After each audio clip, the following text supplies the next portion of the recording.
আজকে খুব বেশি কথা বলতে চাই না, আমাকে এখানে বক্তব্য দেওয়ার সুযোগ দেওয়ার জন্য আমি দু একটি কথা বলবো। 1991 থেকে 2006 পর্যন্ত ওনার কিন্তু দেখা যায় এত লোক অবশ্যই আগামী দিনে থাকবো, আপনারা থাকবেন না। আমি আর আজকে কথা বাড়াবো না।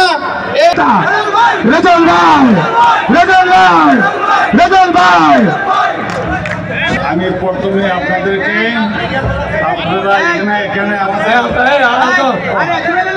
আমাদের মুকুল ছোট ভাই, আমাদের প্রধান বক্তা, আমাদের আবু জবর সাহেব, চারিবারের সভাপতি বিএনপির যারা আমরা ভালো লোক যারা ছিল আমাদের থাকেন, আজকে সাংবাদিক বন্ধুরা আসছে, কতগুলো দেখছেন আপনি এসে এখানে।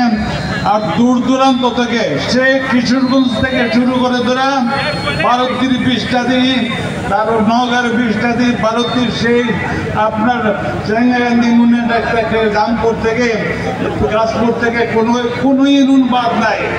আরো যদি বলতাম এর চেয়ে ডাবল 3 গুণ লোক হয়তো আলাই দেবে, আপনারা সেটা দেখাতে পারবেন আল্লাহর মধ্যে।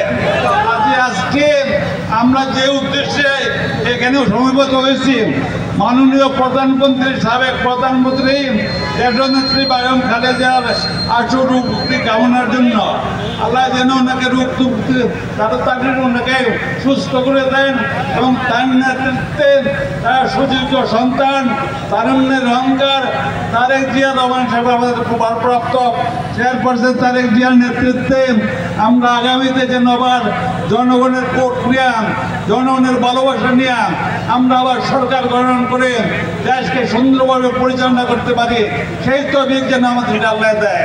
জোর জুলুম করতে চায়, অত্যাচার করতে চায়, মিথ্যা মামলা দিতে চায়, তাদেরকে আমরা আইনের হাতে তুলে ধরবো। আপনাদেরকে একটা জিনিস আমি আশ্বস্ত করতে চাই, আমাদেরকে একটা কর্মীর উপর যদি কোনো রকমের একটা আঘাত আসে, সেটা আমরা আইনের মাধ্যমে সেইভাবে আগায় দেবেন। প্রতিহিংসা না, আমাদের প্রতিহিংসা আমরা কাজ করতে চাই না, আমাদের ভালোবাসা দিয়ে কাজ করতে চাই, সবাই মিলে কাজ করতে চাই।